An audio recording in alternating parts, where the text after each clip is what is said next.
Blackmore says that the self is an illusion, that our experience of being a self, observing the world, having experiences is an illusion, that the experiences are an illusion, and that the self is an illusion as well.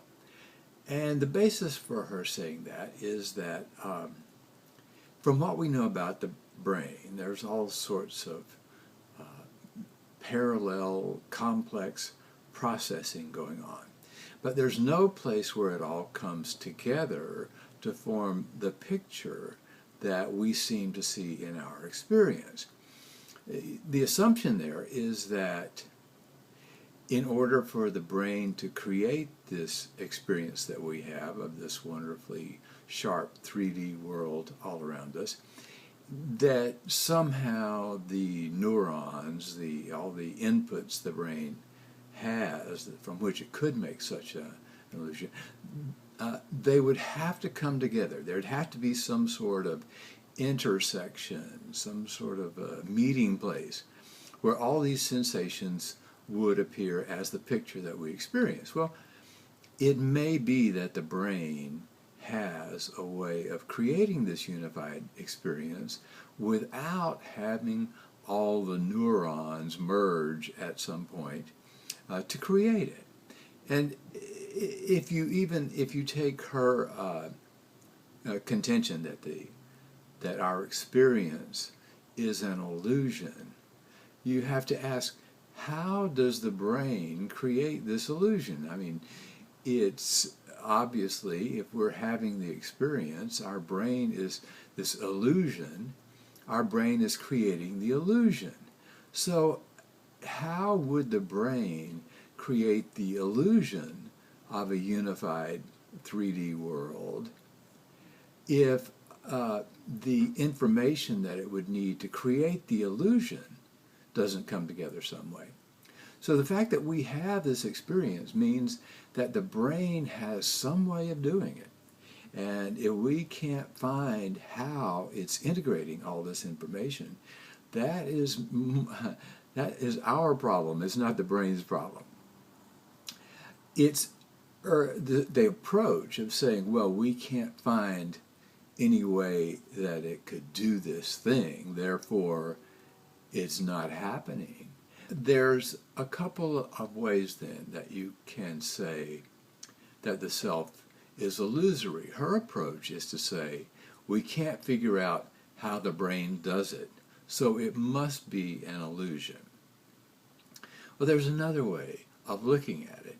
If we think of our experience of this, of the world, looking out as we are, looking out, now that's something we have to get to, but if we think of this experience as a representation of how the world is, then the question is, how accurate is that representation? Is there an objective way that we can measure the accuracy of that representation?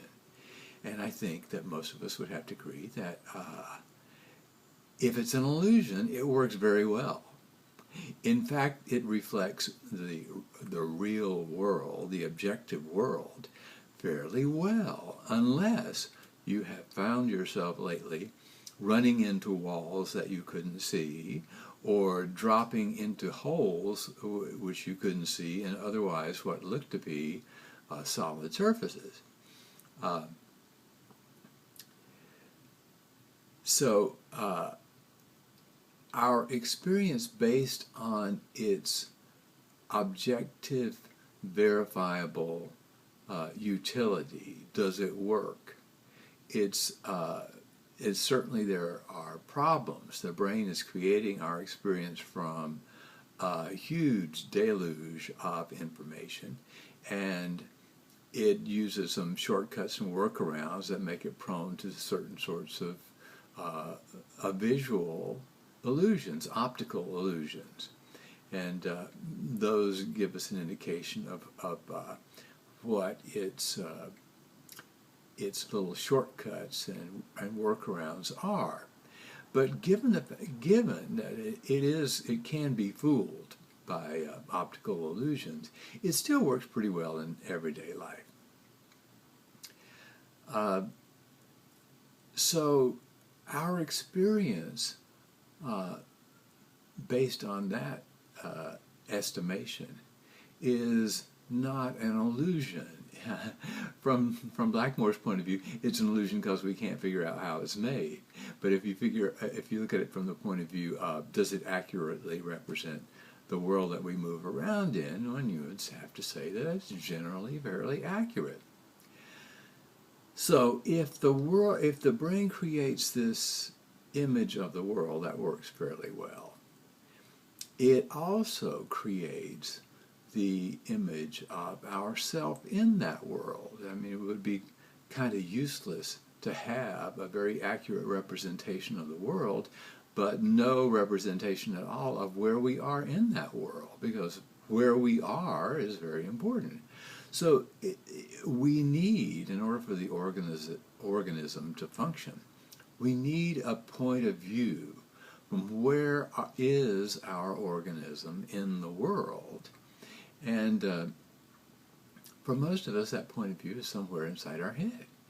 And this seems to be a very useful place to have it, since our visual input and our oral ear input is in our head, and since all the processing happens there, it seems a good place to have our point of view, our sense of self. The question she raises a question of the continuity of the self, or the feeling that the self is continuous. And at the end she points out that for the most part our memories don't radically change from day to day. Like I remember being born in the USA, and I never wake up thinking or having a memory of having been born in the UK. So our memories, at least in some sense, are fairly stable, and our bodies are more or less stable. I always wake up being a guy, and always wake up being about 6'1", weighing about 166 pounds. So there's continuity from day to day, and on that basis there is, I always live at the same address. On that basis there is objective reason or objective continuity in my brain, the point of view that my brain creates of being inside the head of this guy who lives in Oakland, California. It's a fairly accurate representation.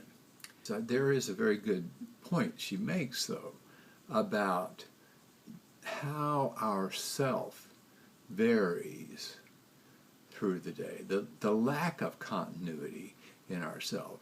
And most of us are not that aware of the differences and the lapses in which our point of view is not emphasized. We're not conscious of being ourselves so much as we are conscious of whatever it is we're doing or whatever it is we're watching. That leads to the question, or it meshes with the question that she raises, the one that she's been raising for years, of, am I conscious now? And which that question leads to, what have I been conscious of in the last few moments? If we look at all the information that the brain is gathering all the time, there's visual input, there's oral input, there's memory going on, and there's connecting all those various things. There's a lot of activity going on. And all of it can't be conscious at once. So what is conscious at any one time depends on what I say what the brain thinks is important, but it's not as if there's some sort of homunculus in the brain deciding what's important right now and what's not. What is important is mainly triggered by the environment. If we're in a situation that demands our attention, then that situation will trigger memories of similar situations, actions we've taken in those situations, what the outcome of those were, and all those things will enter into the brain's computation of what's important now, what we should pay attention to. And that calculation doesn't happen in a way that we have access to. If you just learn to pay attention as you go through the day to the things that arise in your experience, memories, there's no way of knowing usually what it was in the environment that triggered a particular memory. That is mysterious, and it can be a very fascinating undertaking to sort of keep track of how the brain is sort of doing this association thing, how one thing leads to another thing, leads to another thing. It's what people see in meditation a lot. Well, I've done a little meditation, so I've seen it. But when we ask the question, that is a way, I think, of talking about what is conscious at one time or another. She thinks those questions are very important. Am I conscious now, and what am I conscious of? And if we ask, how did her brain come to think that those questions were important? It's because she had a lifetime of experience that brought her into the realm of Buddhist activity and thinking. And within that realm, those questions are important. Those are issues that her brain has learned to consider as important and worth thinking about because of her history of interaction with people who've had Zen retreats or meditation retreats. So her brain has come to see that question as important. And anytime anyone asks themselves that question, the brain will come up with an answer. In daily life, we are often in a situation where we've done something and somebody says, well, why did you do that? And our brain comes up with an explanation which may really have nothing to do or little to do with the actual mental processing that went on to produce that decision or whatever. So the point of all that is that if at any time you ask yourself, well, what was I thinking? Your brain has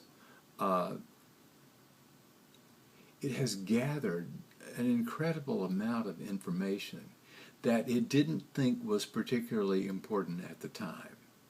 She gives the example of sitting in meditation in her meditation place at home and asking herself, what have I been conscious of? And realizing that the whole time she's been sitting there, there's been work going on in the street and that the cat has come in. Well, when those things initially happened, when the brain initially got information on those things, it was engaged in something else that it considered, I'm allowed to anthropomorphize here, that it considered more important than the fact that there was drilling going on in the road or that the cat came in. But the information is available, and more besides. And all you have to ask, and it'll say, well, I didn't think it was important at the time, but if you really want to know, the cat came in. And if you really want to know, there are guys out working in the street. But at the time, it didn't think it was important. So to say that someone was conscious of those things while I was not conscious of those things distorts the situation somewhat. No one was conscious of those things.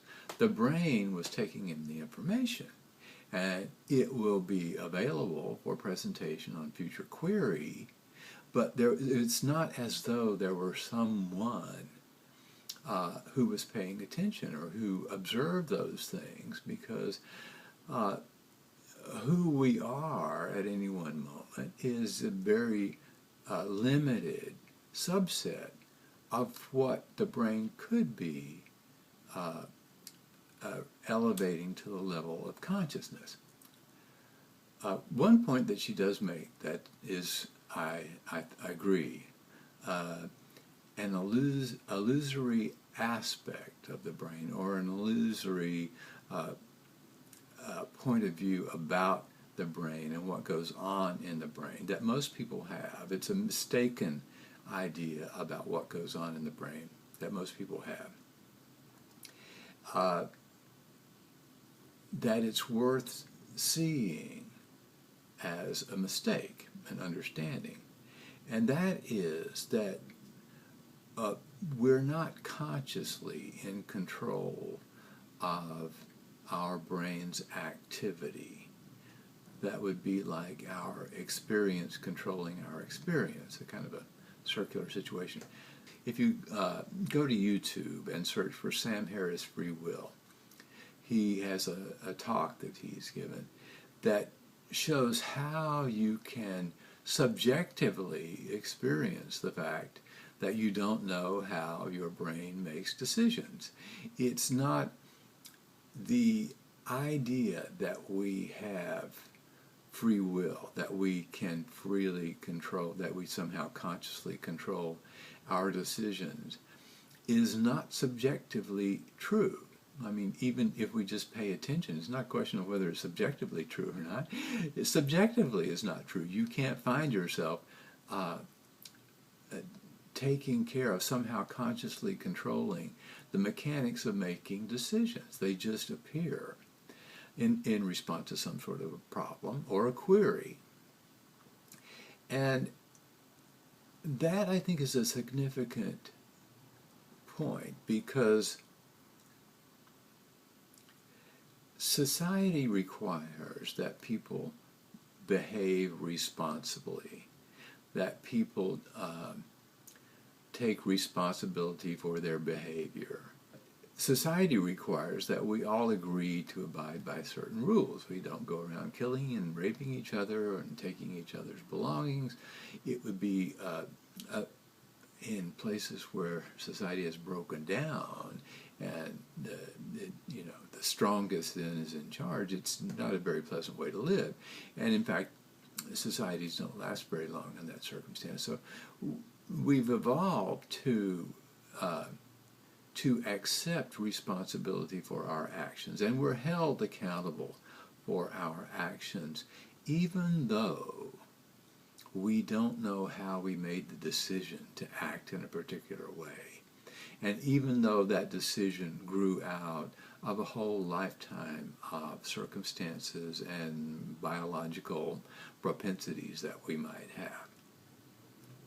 So we have the feeling that we make our decisions because we're held responsible for them. But along with that sense of responsibility, there's the idea of just desserts, that if you make a decision that results in your getting filthy rich, then you deserve to be filthy rich. And if your decisions result in your being poor and destitute, well, you deserve to be poor and destitute.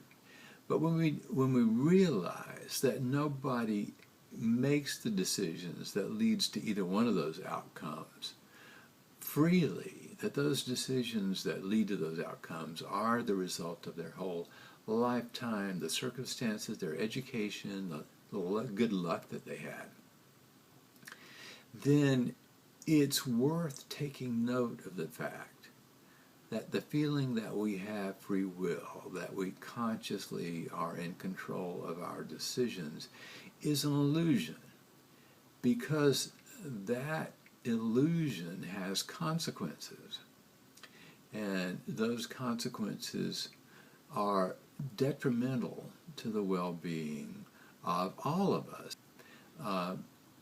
That leads to a whole range of issues and problems and discussion that is much greater than Blackmore gets into, or I should get into in this comment. But there's a lot of information on that subject. If you go to Tom Clark's website, naturalism.org, you'll find all those issues dealt with in a very intelligent, straightforward way. Issues of morality and our legal system, our political system, wealth distribution, all that are affected by the illusion that we're in control of our decisions. So, to wrap up, there is a you. It's constructed by your brain as the point of view from which you interact with the world. And it's your brain's best guess of what your abilities are and how those might be applied to any given situation. So it's very good to have such a thing. And if there are shortcomings, if there are mistakes about that self-capability, the brain's capable of correcting those. And that's what education is about. That's what reacting to new information is about, is the brain's trying to improve its representation of itself in the same way that it tries to improve its representation of the world. If you find a shorter, more efficient way to get to the grocery store, your brain will take advantage of it. And if your brain finds a better way, a more efficient way to think about yourself, it will take advantage of it unless you have gotten stuck with a very conservative point of view, which many people are. So, conclusion is that the self is not an illusion. Our experience is not an illusion. They are constructs of the brain that are necessary to facilitate our interaction with the world. Which one, last point then, that she, because of her Zen background, regards the self as an illusion and thinks that it's worthwhile to allow the self to disappear, to dissipate. And it seems somewhat mysterious the way it's often presented, but really the sense of being a person is just a result of activity in a certain part of the brain. And you can learn to allow that activity in that part to subside enough that the sense of being a person disappears. And what you have is experience without a clear-cut point of view, which is kind of fun. There's lots of things the brain can do if you want to, if you have learned to consider it important enough to spend the time practicing. There's all sorts of wonderful things it can do. But the thing about this allowing one's sense of self to disappear, it's impossible to relate in social situations without a self. People respond to you based on what they know or how they stereotypically react to you on first impression. They react to you as a person. And in order for you to interact with them, you have to have a sense of yourself as being a certain person and having certain abilities and so forth. So if the self is allowed to subside, that's a wonderful thing, very interesting thing to do when you're sitting home alone. But it's not something that you can do if you're interacting socially with other people. So that the point there is that while it's interesting, it just, whether or not you think it's interesting depends on whether or not you've been exposed to the idea that it is interesting if you've had this Zen Buddhist background. I think that deals with enough of the issues. There's the question of death. It's another issue, and reincarnation, which I agree. There's nothing to be reincarnated. What would it be? What would it mean? It's well, anyway. So, but I think that speaks to most of her main concerns, and I hope it's been interesting to you, and that's it.